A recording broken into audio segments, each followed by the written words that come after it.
Olá pessoal, hoje eu quero conversar com vocês sobre a morte do menino Miguel, que aconteceu lá em Recife. Um menino de 5 anos que caiu do nono andar de um prédio e faleceu em razão dessa queda. Se você acompanha a internet, você deve ter ouvido falar, ou mesmo você viu na televisão, o caso do menino Miguel. O menino Miguel tinha 5 anos, era filho de uma empregada doméstica. A mãe dele levou ele para o trabalho, ela trabalhava num condomínio de apartamentos, e o menino Miguel, ele ficou sozinho em um determinado momento e caiu do nono andar desse prédio. Bom, o Fantástico fez uma reportagem muito interessante com mais detalhes sobre a morte do menino Miguel. O que aconteceu? A mãe do Miguel teve que levar ele para o trabalho, não tinha com quem deixar, e em um determinado momento ela precisou deixar o Miguel aos cuidados da patroa, porque uma das atribuições dela era pastear com os cachorros da patroa. As imagens do circuito de TV do elevador, elas mostram que por mais de uma vez o Miguel queria entrar no elevador. Em algum momento a patroa, patroa da mãe do Miguel, ela consegue tirar o Miguel do elevador, mas pelo que dá a entender das imagens, ela depois ela perde a paciência, porque as imagens são muito claras em mostrar que ela aperta, a patroa no caso, né, aperta o botão do elevador, o último andar do elevador, e deixa o Miguel sozinho dentro do elevador. O que acontece então é que o Miguel sobe sozinho no elevador, esse elevador para no sétimo andar, depois para do nono andar. Nesse momento, as câmeras elas vão mostrar o Miguel saindo do elevador e abrindo uma porta que é exatamente ao lado da saída do elevador. Essa porta ela vai dar para um corredor. Esse corredor, por sua vez, ele dá acesso a uma área onde ficam os splits dos apartamentos. Por alguma razão, o Miguel ele consegue acessar essa área dos splits e ele se pendura na grade, é o que dá a entender os elementos.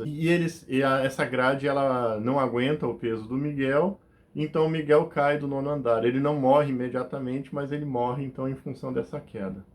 A patroa da mãe do Miguel, então, ela foi indiciada por crime culposo, por homicídio culposo, ou seja, quando não há intenção de matar. E isso causou muita revolta. A próprias circunstâncias da morte do Miguel, como também o fato de ela ter sido indiciada por crime culposo e não por crime doloso.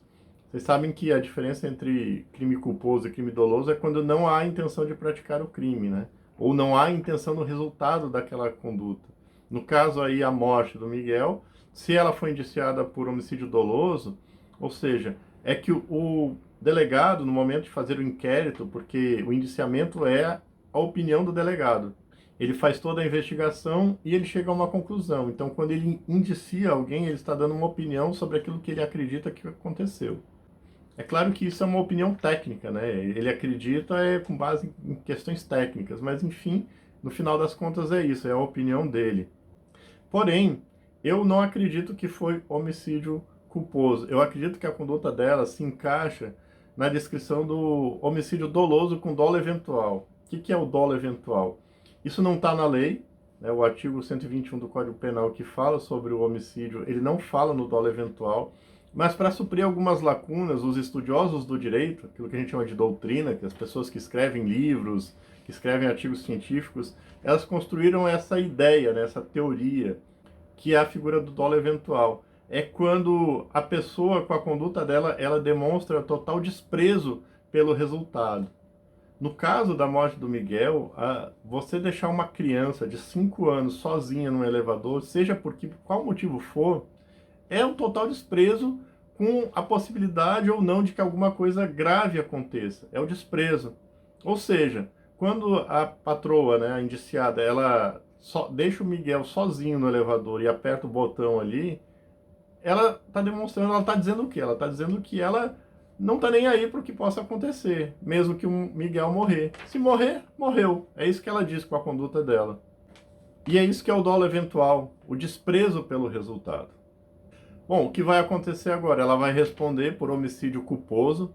O Ministério Público ele não é obrigado a seguir a opinião do delegado, ele pode oferecer uma denúncia com base em homicídio doloso. Eu acredito que é isso que vai acontecer, homicídio doloso com dolo eventual.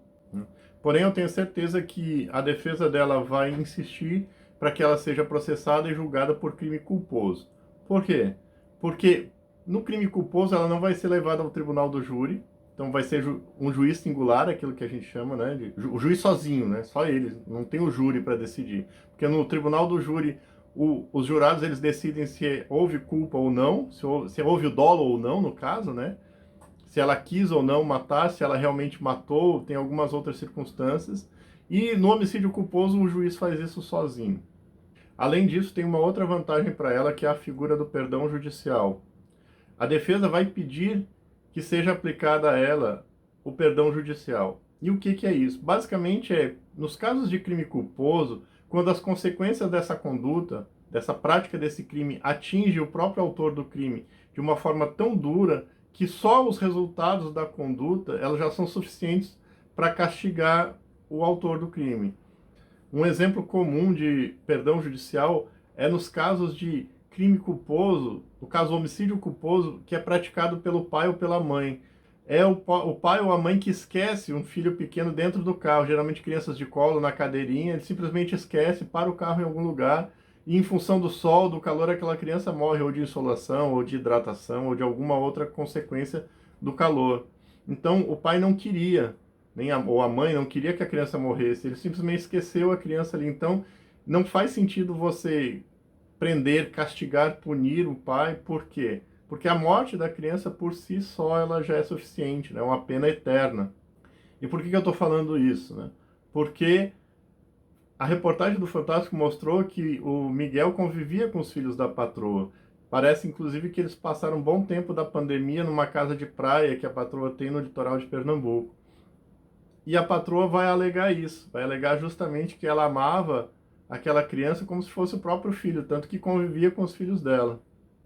A pergunta que eu faço é, essa indiciada, a patroa da mãe do Miguel, quando ela perdia, ou quando ela perde a paciência com os filhos, ela tem por hábito deixar esses filhos pequenos sozinhos no elevador, um prédio que tem mais de 20 andares, ou 20 andares? Ela tem todo esse desprezo pela vida dos próprios filhos? Ela merece mesmo perdão judicial? Será que ela está sofrendo tanto com a morte? Ou ela está sofrendo com a repercussão que o caso teve? A reportagem mostrou também que a indiciada ela é esposa de um prefeito, ela é de classe média alta, ela é branca, enquanto a família do Miguel é uma família de negros.